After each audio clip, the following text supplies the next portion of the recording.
Let me first take this opportunity to welcome all of you present here,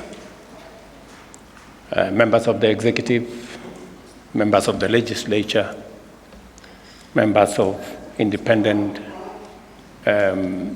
commissions, our members of the diplomatic corps, and friends.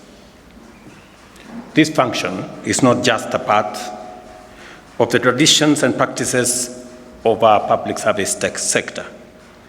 It has its foundations in the Constitution, which, besides national values and principles of governance, has entire chapters devoted to the public service as well as leadership and integrity. These provisions, alongside other laws enacted under them, when seeking and receiving public services, define the expectations and entitlement of citizens. For us, they also set the standard we must uphold at all times in our performance individually and also collectively. It is important for us to understand that in entering the public service, we are under an explicit and implied binding contract with the people of Kenya to perform the tasks and duties entrusted to us and manage resources under our stewardship to a specific minimum standard set both by the law and by the Constitution. It is therefore always a good strategy to establish the document and clear terms and conditions to which we and the citizens of Kenya can make reference in evaluating whether we are doing our jobs as is required of us and providing meaningful value to the people of Kenya. In electing their government, the people express specific expectations and entrust us to deliver fully and also to deliver on time. I am committed to honoring that trust fully, and to do so, I rely on you to equally do your part as set out in your terms of appointment and as demanded by the Constitution, the law of Kenya, and the electorate.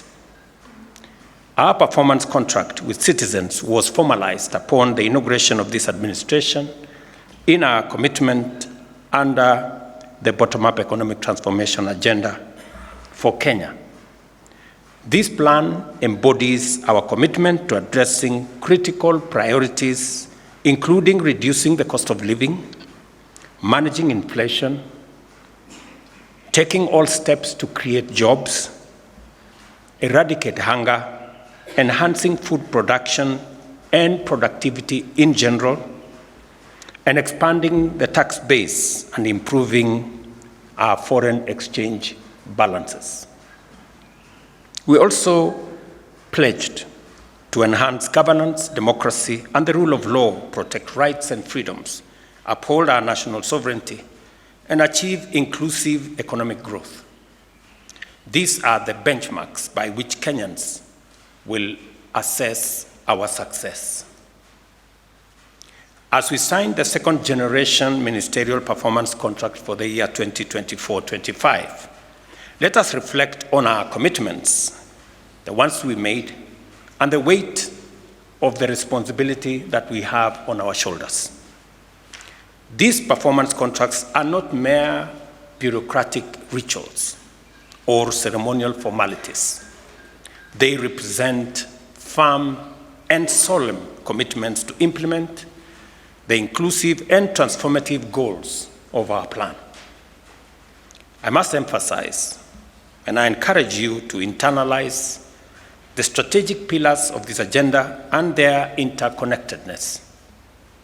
These pillars demand greater efficiency in current programs and projects and a bold redefinition of our service delivery paradigm.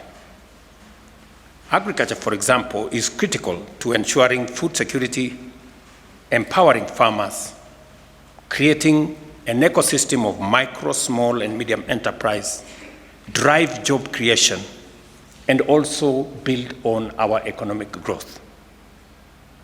Affordable housing, on the other hand, enhances dignity and stimulates not just the construction sector, but the whole manufacturing ecosystem in our country. Universal health coverage fosters a healthy, productive population, making sure that no citizen is left behind. While the digital superhighway and creative economy positions Kenya as a global innovative and innovation hub, enhancing our efficiency and also building on our competitiveness. These pillars define my performance contract with the people, which have been directly executed by me and through cabinet secretaries and accounting officers. We are therefore united under a solemn bond to fulfill these commitments for the benefit of our nation and to make this country a better place for all of us. Performance contracting arises from our recognition of the need for a structured mechanism to transform Kenya into an industrialized middle-income economy with a high quality of life for all our citizens by the year 2030, as envisioned in our Vision 2030. It subjects each of our actions to objective benchmarks to evaluate progress and ensures that the needs and aspirations of the people remain at the center of every effort that we make. Over the years, performance contracting has proven to be a robust accountability framework, ensuring the effective use of public resources to meet constitutional mandates and also to meet citizen expectations. This year's contracts integrate the priorities of the fourth-term medium plan under Vision 2030 and the strategic pillars of the bottom-up economic transformation agenda.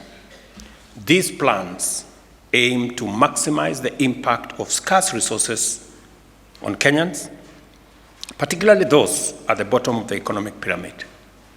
A society, ladies and gentlemen, is best judged by how it treats its most vulnerable members. And interventions targeting those at the bottom of the ladder will eventually uplift everyone.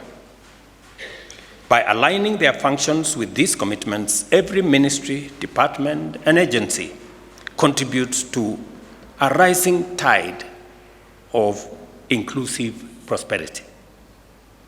The contracts we signed today are action plans for urgent, precise, and efficient execution. I expect each cabinet secretary to take personal responsibility for achieving the targets outlined in their ministry's contracts. There is no room, ladies and gentlemen, for excuse or delay or failure. Accountability must cascade through all levels of ministries, departments, and agencies to individual officers. At the end of the financial year, each cabinet secretary will receive a performance report card reflecting their ministry's achievements. These scorecards will ensure that performance contracting is not seen as a meaningless ritual. This scorecard will carry recognition, rewards, and sanctions which will be applied without fail.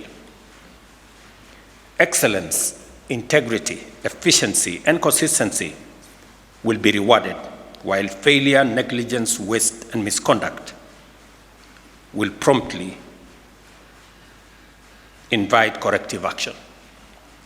It is important that performance contracting is deployed in ways that raise the levels of engagement and motivation and promote greater conformity with the values and principles of public service. In other words, I fully expect to see continuous improvement in responsiveness, efficiency, and integrity of our officers collectively and individually.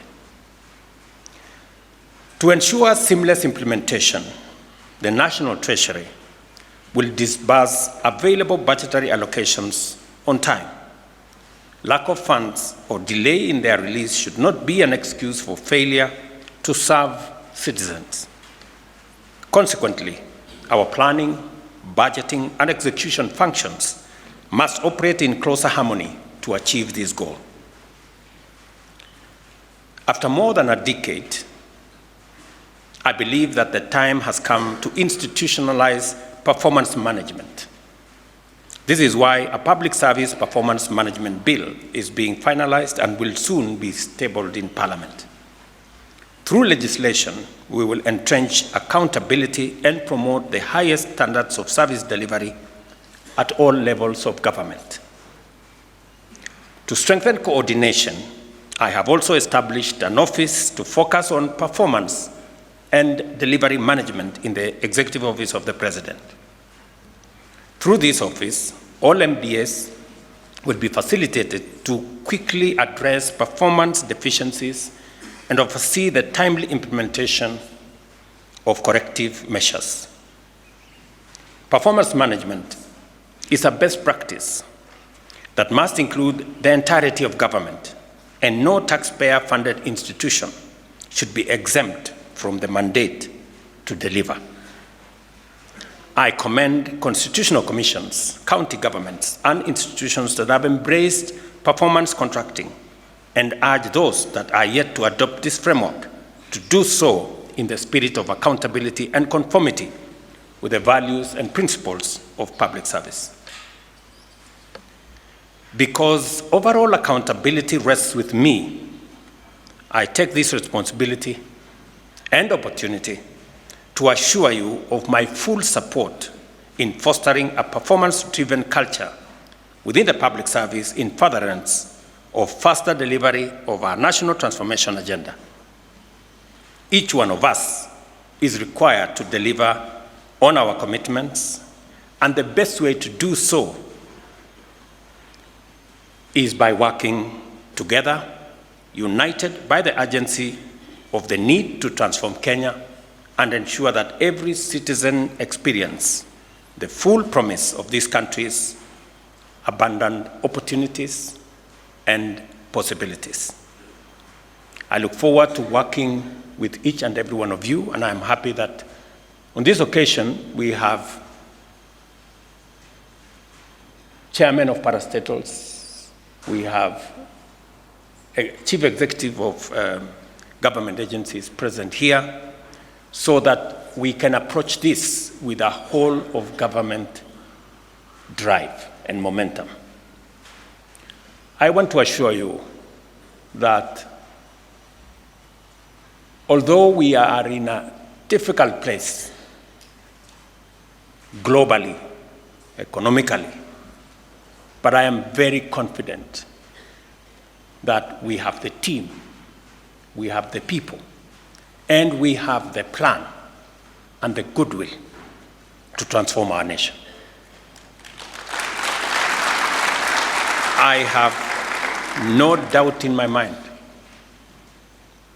and there is no room for failure. We must succeed. We must build on the synergies that exist within government departments, work together towards creating the momentum that is going to make each and everyone succeed. I want us to understand that the failure of one sector of government, one department, one agency, one ministry affects the overall performance of government. And therefore, it is our collective responsibility to make sure that using the whole of government approach, that we ensure that we build the necessary momentum and also synergy so that we can succeed together. The executive will not succeed if the legislature does not succeed. And the judiciary will not succeed if the executive or the legislature does not succeed. The success of Kenya is going to be the success of every arm of government and every department of government and every agency of government. And that is how we are going to succeed. I want to assure us, as the people of Kenya, that we are in a very pivotal moment. We have taken on a transformative pathway. We have taken on very difficult assignments. For a very long time, close to 15, 20 years, we haven't thought with clarity about our education and the funding of our education. We have decided this time round to bite the bullet and sort out the funding in our education sector and provide clarity on the education of our children. For a very long time, we have imported food in Kenya when we have the wherewithal, the capacity to produce enough food in our country. We've taken on that responsibility, and we are making strides. This year, by God's grace, in a very long time, we will not import some of the food products, including maize. I am equally very proud that we are making significant progress in the production of sugar in Kenya. Something that has been so difficult. We've had to look for COMESA safeguard waivers since I was Minister for Agriculture almost 10 years ago. But this year, by God's grace, and with our farmers working hard and the support we've given them, we have seen a drastic reduction in importation of sugar. We have taken on another very difficult assignment to make sure that we give decent dwellings to the people of Kenya, especially the vulnerable, especially the disadvantaged, those who live in slums without toilets, without electricity, with no sanitation. We've taken on that assignment because we have decided a different pathway for Kenya. Rather than lament about our situation, we have taken on the responsibility to do something about it, however difficult it may be. We have taken on the responsibility of universal health coverage. I know 2 successive presidents have attempted and they didn't quite succeed. 2 successive governments have attempted, they didn't quite succeed. We have decided that we are taking on this challenge because there are too many Kenyans that die out of illnesses that we can treat. There are too many Kenyans who end up in squalor and poverty because of hospital bills. We have decided that this time round, we must get it right and make it possible for every citizen, irrespective of their financial status, that they can get the highest level of treatment in Kenya. Difficult, yes. But rather than lament about a not so working NHIF, an NHIF that has bills dating 10 years, 15 years. We've decided to correct that situation. And I promise you, we will confound the naysayers. We will succeed. This country will not fail.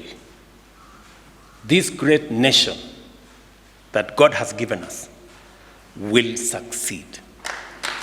The enemies of Kenya will be put to shame because we are going to succeed. And we are going to take this country forward.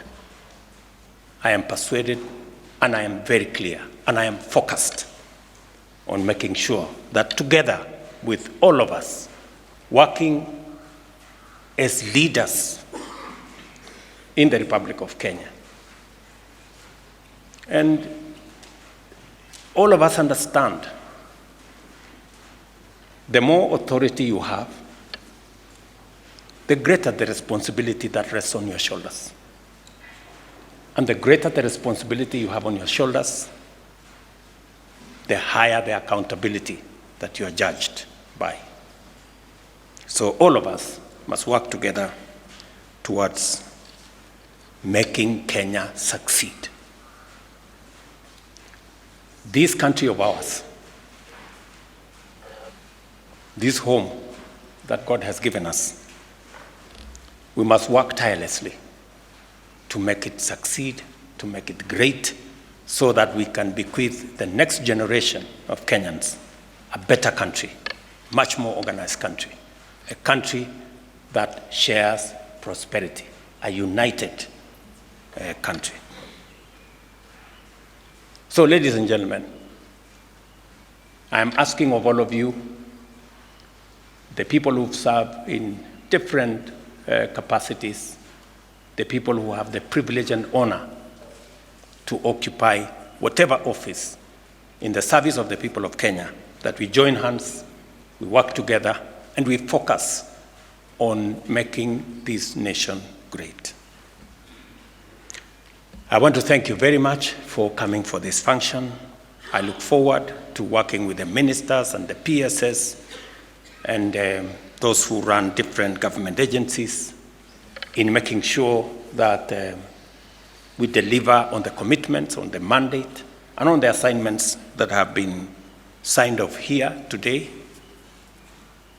so that our nation can succeed and we can meet the expectations of the people of Kenya. We will make the other steps as we go. I'm sure every ministry is going to look at the individual departments and also agencies in the different ministries to make sure that they become part of this whole of government approach in the delivery of our assignment given to us by the people of Kenya. Thank you very much. God bless you all, and God bless our great country, Kenya. Asanteni sana.